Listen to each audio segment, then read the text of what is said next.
Psalm 106. Blessed is the man who does not walk in the counsel of the wicked, or stand in the way of sinners, or sit in the seat of mockers. But his delight is in the law of the Lord, and on his law he meditates day and night.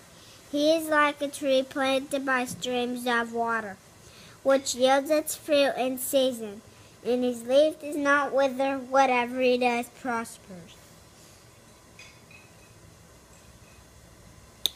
Not so the wicked. They are like chaff that the wind blows away. Therefore the wicked will not stand in the judgment, nor sinners in the assembly of the righteous. For the Lord watches over the way of the righteous, but the way of the wicked will perish. Good job, buddy.